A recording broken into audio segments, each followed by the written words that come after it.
Morning बच्चों, कैसे हो आप? उम्मीद है आप अच्छे होंगी। तो चलिए आज का सेशन हम लोग शुरू करते हैं। और कल हम लोगों ने कहाँ तक पढ़ा था?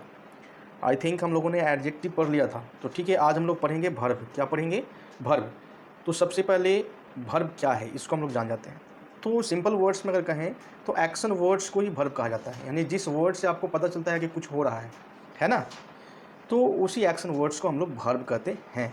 ठीक है, तो action words are called verb. ठीक है, जैसे गो, कम, अभी जो हम लोग कर रहे हैं, लिख रहे हैं, रीड, लर्न, है ना, उसी वैसे ही लिसन, जो सुन रहे हैं हम लोग, है ना, सीइंग। तो ये सब क्या है? आपका वर्ब है। क्या है? वर्ब, यानी एक्शन वर्ड्स हैं। इससे पता चलता है कि कुछ हो रहा है ना।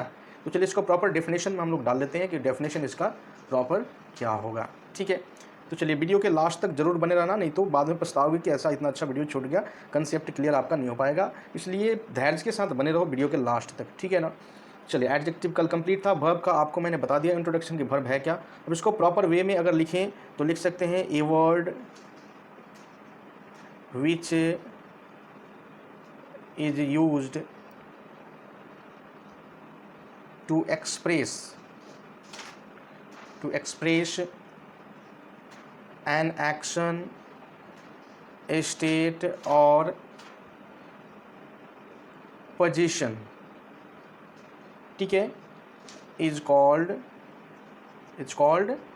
वर्ब। ठीक है, यानी एक वर्ड जिससे हमें पता चलता है, उससे ये व्यक्त होता है, एक्सप्रेस होता है कि कोई एक्शन हो रहा है। एक्शन की अवस्था क्या है वो भी दर्शाता है। पोजीशन, उससे अधिकार को भी, यहाँ पे स्वामित्वता को भी दर्शाता है। ठीक है, तो चलिए फॉर एग्जाम्पल हम लोग जान लेते हैं। एग्जाम्पल्स में सबसे पहले हम लोग मान लीजिए प्ले मतलब खेलना, वह खेलता है। ठीक है, ही प्लेज। ठीक है, यहाँ वर्ब कौन है? ये है, प्लेज है। वह क्या करता है? खेलता है, यानी कि रोज खेलता होगा, है ना, यानी खेलता है। ठीक है, एक फैक्ट है, तथ्य है। ठीक है, तो वह खेलता है। तो प्ले क्या है आपका? यहाँ पे वर्ब है। ठीक है, तो इससे एक्शन का पता चल रहा है। या फिर बोले कि ही इज प्लेइंग, तो यहाँ प्लेइंग क्या है? वर्ब है। तो ये क्या है? एक्शन अभी हो रहा है। तो इसका स्टेट बताया इसने, अवस्था बताया कि एक्शन अभी हो रहा है। और एक में बताया कि खेलता है, तो उसका स्टेट अलग था, अवस्था उसका अलग है, यानी कि यूजुअली वो खेलता है ना। तो लेकिन ये प्लेइंग मतलब खेल रहा है, यानी कि इसके अभी खेल रहा है, करेंट। तो ये इसकी अवस्था को दर्शा रहा है। ठीक है, तो ये आपका वर्ब है। रन, राइट यानी लिखना, कुक। ठीक है, ये सारे वर्ड्स जो हैं आपके वर्ब है। क्या है? वर्ब है। एक और ट्रिक इसका हिंदी में होता है कि हिंदी में अगर देखा जाए इसके शब्दों को, तो लास्ट में क्या आता है? ना। जैसे रोना, खाना, पीना, तो जिसके अंत में ना हो, जो एक्शन वर्ड्स, वो सब वर्ब्स हैं। क्या है? वर्ब। एक ट्रिक है। ठीक है, तो चलिए, तो ये सब आपके एग्जांपल्स होंगे। लिसन मतलब अभी सुन रहे हैं, है ना, तो वो भी लिसन। हियर, लर्न, सीख रहे हैं ना, अभी जो जो कर रहे हैं। दोस्तों आप अपने अगल बगल में देख लीजिए क्या एक्शंस हो रहे हैं, आप क्या कर रहे हैं। तो हम लोग स्लीप, वीप, आप कौन कौन एक्शन करते हैं? ठीक है, तो बहुत सारे एक्शंस मिल जाएंगे। ठीक है ना। सीइंग, देख रहे हैं हम लोग, वॉचिंग। ठीक है, तो ये सारे हमारे एक्शन वर्ड्स हैं। तो काफ़ी सारे हो सकते हैं। तो इन्हीं को वर्ब कहा जाता है। मतलब आप समझ गए होंगे वर्ब क्या है।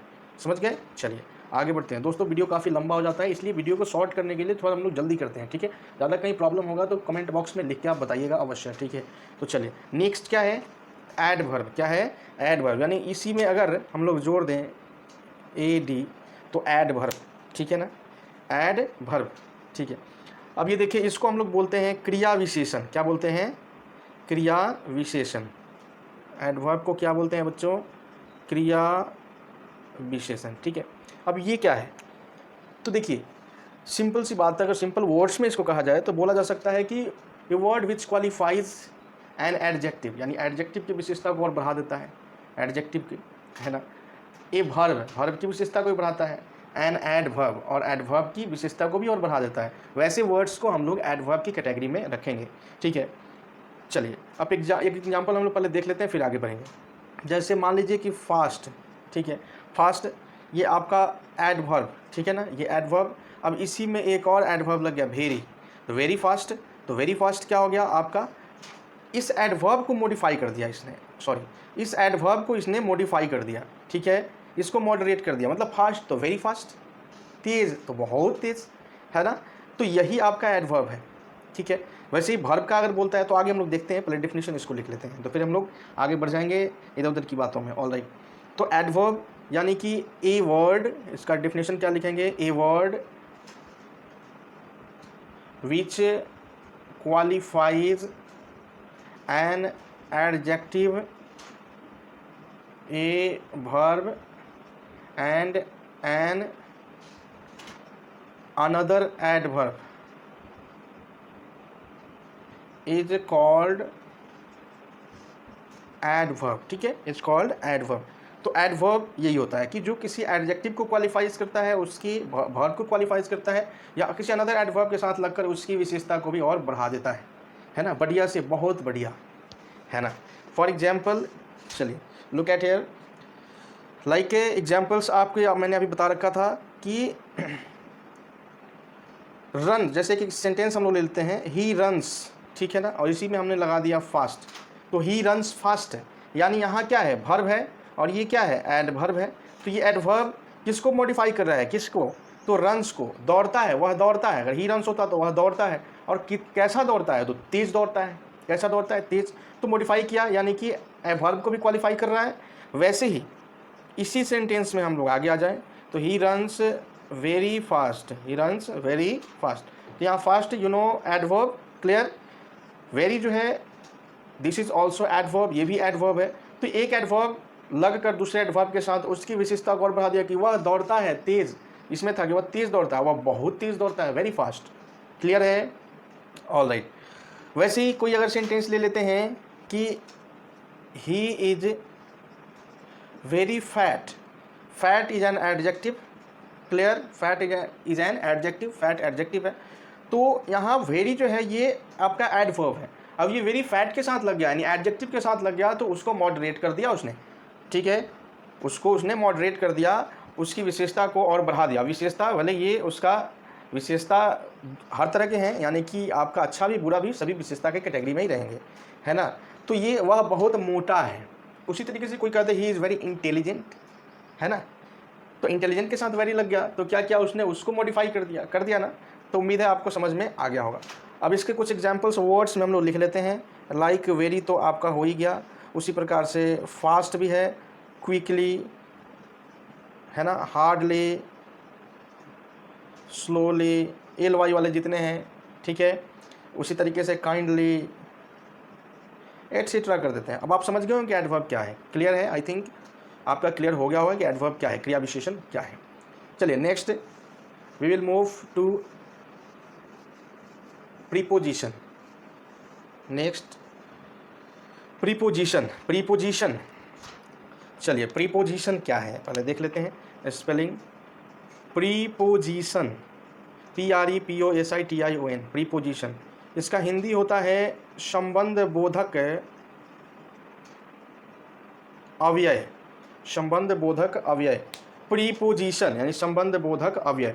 अब प्रीपोजिशन क्या करता है, तो प्रीपोजिशन होता है कि नाउन या प्रोनाउन का वाक्य में जो दूसरे शब्द होते हैं उनके साथ एक रिलेशन एस्टैब्लिश करता है, जिसे हम लोग प्रीपोजिशन के नाम से जानते हैं। उस वर्ड को हम लोग प्रीपोजिशन के नाम से जानते हैं, प्रीपोजिशन ये कैटेगरी में रख सकते हैं। जैसे एक एग्जाम्पल देकर मैं पहले समझा दूं, the book is on the table. यहाँ देखिए सब्जेक्ट के रूप में ये नाउन है, बुक है, ठीक है ना। अब यहाँ ये देखिए, यहाँ भी आपका नाउन है, लेकिन ये ऑब्जेक्ट रूप में नहीं, वाक्य के अन्य शब्द हैं ये, ठीक है, वाक्य के अन्य शब्द हैं, इनके साथ ये ऑन जो है संबंध जोड़ रहा है कि नहीं, कैसे जोड़ रहा है देखते हैं। बुक जो है कहाँ है, टेबल पर, बुक कहाँ है, टेबल पर, तो टेबल पर बुक है, तो टेबल के साथ संबंध जोड़ा बुक का, किसने जोड़ा, ऑन ने जोड़ा कि टेबल पर बुक है, ठीक है, क्लियर है। तो यही आपका ऑन क्या है, प्रीपोजिशन है, ऑन क्या है, प्रीपोजिशन है। और भी एग्जांपल्स हम लोग देखेंगे, ओके। तो चलिए at first right the definition, okay. Preposition note कीजिए, a word used with a noun और a pronoun to show its relation to some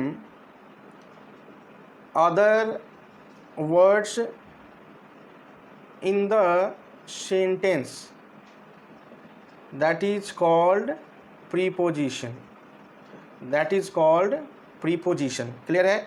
एक वर्ड जो कि नाउन या प्रोनाउन का संबंध वाक्य के अन्य शब्दों के साथ दर्शाता है उसे हम लोग प्रीपोजिशन कहते हैं। ऐसे भी लिखते हैं एक और डेफिनेशन कि ये वर्ड विच कम्स बिफोर, है ना, तो ऐसे भी हम लोग करके लिखते हैं comes before the noun and pronoun and make a relation between the noun and pronoun to other sentences, that is called preposition। तो ये भी डेफिनेशन होता है। तो a word used with the noun or pronoun to show its relation to some other words in the sentence, that is called preposition, that is called preposition। तो इसे ही preposition कहा जाता है। For example, in, on, at, for, of, after, before, ठीक है, beside, between, alright. तो these are prepositions among and lots of examples of prepositions. So हम लोग यहीं पे रुकेंगे, फ्रॉम, एटसेट्रा एटसेट्रा इत्यादि, ठीक है। मैंने आपको एक एग्जाम्पल देकर सेंटेंस में मैंने आपको बताया है, जैसे ये भी लिख सकते हैं, एक सेंटेंस में लिख देता हूँ, the cat is under the chair, ठीक है। तो कैट कहाँ है? चेयर के नीचे। तो इसका संबंध इसके साथ जोड़ रहा है कि चेयर के नीचे है, तो ये क्या है? प्रीपोजिशन है। क्लियर है? तो प्रीपोजिशन यही है। कई सारे बच्चे पूछ रहे थे कि अव्यय सर क्या होता है? अव्यय, तो देखो बच्चों, सिंपल अगर कहा जाए सिंपल शब्दों में, तो अव्यय का मतलब होता है, आपने आज तक कहीं पढ़ा नहीं हो, किसी ने पढ़ाया नहीं होगा आपको आई थिंक, इसलिए मैं आज बता दूं आपको। अव्यय का मतलब होता है कि जो वर्ड है उसका रूप चेंज नहीं होता है इन एनी सिचुएशन, किसी भी परिस्थिति में उसका रूप चेंज नहीं होता, उसका फॉर्म जो है वो चेंज नहीं होता है। लाइक आपने noun, pronoun, adjective, verb, adverb, इन सब का फॉर्म चेंज अवश्य होता है, लेकिन आपका प्रीपोजिशन का नहीं होता। फॉर एग्जाम्पल मैं बता दूं कि आई का फॉर्म चेंज होता है, ऑब्जेक्टिव में गया तो मी हो गया कि नहीं हो गया। उसी तरीके से एडजेक्टिव में अगर आते हैं तो बिग, तो बिगर, बिगेस्ट, समझ गए होंगे। तो सारे के फॉर्म चेंज होते ही हैं, लेकिन अव्यय जिस पार्ट में लगा है यानी प्रीपोजिशन का रूप जो होता है वो कभी चेंज नहीं होता है इन एनी सिचुएशन, और कंजंक्शन का भी नहीं होता है और आपका इंटरजेक्शन का भी नहीं होता है, ठीक है। तो ये अव्यय है, समझ गए आप? अव्यय। चलिए नेक्स्ट हम लोग बढ़ते हैं कंजंक्शन की तरफ। किसकी तरफ बढ़ेंगे? कंजंक्शन। आज ओवर कर देना है बच्चों, तो ध्यान देकर पढ़ो, और बिल्कुल जहाँ कोई प्रॉब्लम हो तो आप पूछ सकते हो हमसे, कमेंट बॉक्स में लिख देना, ठीक है, आप वहाँ पूछ सकते हो मुझसे। नेक्स्ट है 7th वन, कंजंक्शन, ऑलराइट। कई सारे बच्चे बोलते हैं कि सर प्रोनाउंसिएशन जो कई सारे बच्चे हैं जो बोलते हैं प्रोनाउंसिएशन सर, तो मैं इसलिए थोड़ा सा अपने एरिया का टोन लाता हूँ ताकि बच्चे इसको ईजिली समझ सकें, क्योंकि मैं समझता हूँ कि बच्चे को अगर उन्हीं की भाषा में अगर समझाया जाए तो वो चीज़ों को ज़्यादा सीखेंगे, है ना। तो इसलिए मैं प्रोनाउंसिएशन का मतलब एक तरीके से इंग्लिश में जो ओरिजिनल प्रोनाउंसिएशन होता है वो मैं इस्तेमाल नहीं करता हूँ, उस टोन को, उस एसेंट को मैं यहाँ पे इस्तेमाल नहीं कर रहा हूँ, ठीक है। क्योंकि बहुत सारे हमारे देश में हिंदी बोला जाता है, तो हिंदी को भी इंग्लिश को भी हिंदी की तरह ही बोला जाता है, तो इसलिए हम लोग ज़्यादा प्रोनाउंसिएशन पे बाद में देखेंगे, जब एडवांस लेवल पे हम लोग देखेंगे, तो ठीक है। तो कंजंक्शन क्या है? कंजंक्शन यानी कंजंक्शन, इसे हम लोग बोलेंगे समुच्चय बोधक। देखो बच्चों, अगर ऑनलाइन क्लासेस हम लोग नया शुरू किए हैं तो होता क्या है, कहीं वीडियो में कहीं धुंधला हो गया या कुछ, उसके लिए माफ़ करना, कोई भी दोस्त माफ़ करना उसके लिए, क्योंकि वीडियो जो मोबाइल से हम लोग शूट करते हैं तो हो सकता है क्लैरिटी कहीं कम हो, या फिर कहीं हम लोग को शूट कर रहे हैं तो हो सकता है कहीं त्रुटि हो जाए, है ना। तो उसके लिए माफ़ करना, और इंसान त्रुटि होता है तभी सीखता है, ऐसा हमारा भी मानना है, आपका भी मानना होगा। और जो काम करता है गलती वही तो करता है ना, तो उसी से हम लोग सीखते हैं। तो पूरा हमारा ये लाइफ जो है ये एक साइकिल की तरह है, इसमें हमें गलती करना है, सीखना है, और सीखकर उससे आगे बढ़ना है, और हम अपने टारगेट की तरफ पहुंचना है। चलिए ठीक है, तो बेसिक्स आपका क्या होता है, देखो किसी भी चीज़ को समझ के अगर पढ़ा जाए तो वो चीज़ें बिल्कुल कंठार हो जाती है। आपने पढ़ा होगा कंठस्थ, कंठार हिंदी में, तो हमें चीज़ों को कंठार करना चाहिए, यानी कि वो जीवन में कभी भी हम उसको इस्तेमाल करेंगे और हमें याद रहेगा, तो हम उसको इस्तेमाल करेंगे, समझे रहेंगे तो। और सिर्फ कंठस्थ रहेगा तो क्या होता है, कुछ दिनों में आप लैप्स कर जाते हैं, उसको भूल जाते हैं, लॉस्ट कर जाते हैं, और फिर आपको समस्या का समस्या बना ही रहता है। इसलिए हम चाहते हैं कि आपकी चीज़ें बिल्कुल कंठार हो जाए, समझ में बिल्कुल आ जाए, 100% 100% आपको कोई प्रॉब्लम नहीं रहे, आगे आप दूसरे को भी समझाने के काबिल बन जाओ। ठीक है, तो ये है। ठीक है, आप हमारे व्हाट्सएप से भी जुड़ सकते हैं, नंबर मैं लिंक डिस्क्रिप्शन में मैं दे दूंगा, आप उसको चेक कर लेना और उस पर आप जुड़ सकते हैं। ठीक है, तो चलिए कंजंक्शन क्या है, आते हैं पॉइंट पे। देखो कनेक्टिंग वर्ड्स सिंपल अगर देखा जाए, connecting words are called conjunctions, यानी कनेक्टिंग वर्ड्स यानी कि जो कनेक्ट करता है किसको, वर्ड्स को, दो फ्रेजेस को, दो सेंटेंसेज को, दो क्लॉजेज को। कई बच्चे पूछते हैं क्लॉज क्या है, तो आगे पढ़ेंगे हम लोग क्लॉज क्या है। ठीक है, तो कनेक्टिंग वर्ड्स यानी कि मान लीजिए आपका ही नाम लिख दिया है ना, शीतल एंड रीमा, तो यहाँ एंड क्या है, यही तो कंजंक्शन है, इसी ने तो कनेक्ट किया, इन दोनों को कनेक्ट किया कि नहीं किया, शीतल और रीमा को, शीतल और रीमा। ठीक है, तो यही है कंजंक्शन। क्लियर है आपका? तो चलिए आते हैं डेफिनेशन में और डिटेल्स में इसको जानेंगे। ठीक है, चलिए तो आप ये भी लिख सकते हैं connecting words are called conjunction. ठीक है, चलिए, a word used to join words,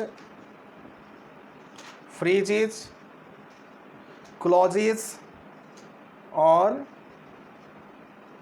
sentences is called conjunction। समझ में आ रहा है?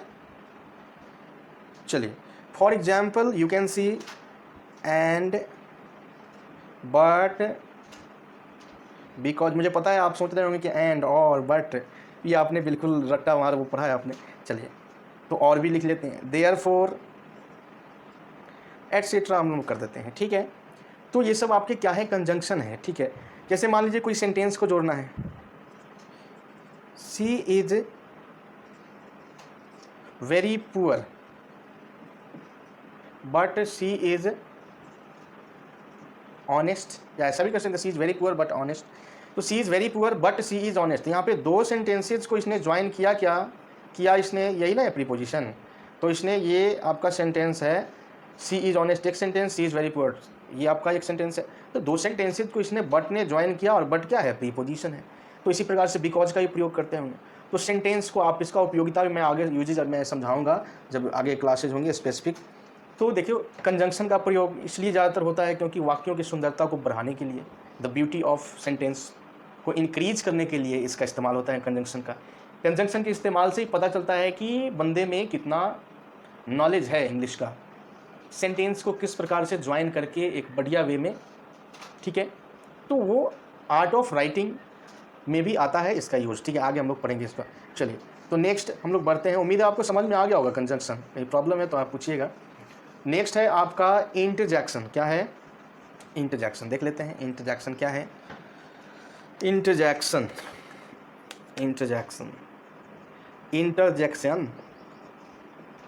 चलिए, तो इसको क्या बोलेंगे, विषमयादी बोधक, विषमयादी